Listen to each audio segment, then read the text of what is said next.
Well, walang sinungaling sa kanila. Pareho silang nagsasabi ng totoo. Sabi ng dating Pangulong Rodrigo Duterte, blanco yung mga presyo ng mga project, yung ng ibang mga project na nandoon sa BICAM report. And after nitong maisiwalat ni na Congressman Ungab at dating Pangulong Rodrigo Duterte, agad dumipensa ang executive branch, si Executive Secretary Bersamin, si Pangulong Marcos Jr. at itong Department of Budget and Management. At pinaratangan pa nga nitong si Marcos Jr., itong si dating Pangulong Rodrigo Duterte na sinungaling, nagsisinungaling. Pero ang problema nito, pinatutungkulan nila na walang blanco ay doon sa GAA. At pinatutungkulan naman dito ni dating Pangulong Rodrigo Duterte, Congressman Ungab, ay itong sa BICAM report. Ano pong masasabi nyo rito matapos paratangan na sinungaling ang dating Pangulo po, Senador?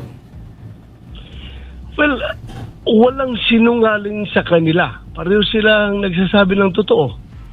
Sabi ng dating Pangulong Rodrigo Duterte, blanco yung mga presyo ng mga project, yung ng ibang mga project na nandoon sa BICAM report.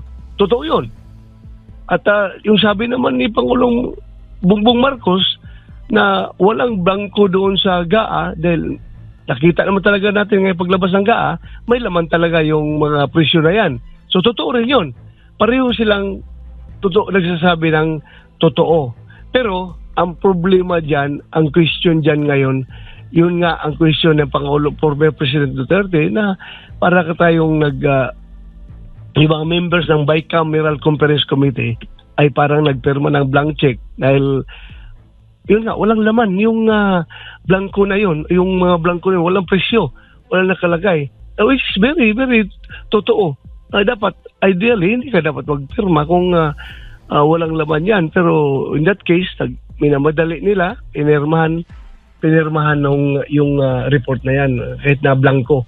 Kasi nakita mo natin, after nung nagpirmahan, I'm not sure kung 1 day or 2 days after, nagbigay sila ng mga kopya sa bawat office ng mga senador. Ganun nga, nakikita ko. Ano yung pinakita ni Congressman Ungab na BICAM report, ganoon din yung nakikita namin doon sa sinabit sa amin. Kung ano yung blanco doon, yun din, blanco rin doon dito sa amin. Ganoon talaga. Which dapat hindi mangyari yan dahil very dangerous yan at it defies logic nga bakit ka magpirma na hindi mo alam. Mahirap i-explain sa sarili mo. Walang presyo, pinirmahan mo. Opo. Bakit gano'n? So, yun ang talong dyan. That is dapat i-address ng buong Kongreso. Hindi lang ng House of Representatives, kundi pati ng Senado. Bakit natapos yung BICAM report na pirmahan ng lahat ng membro na walang laman yung presyo.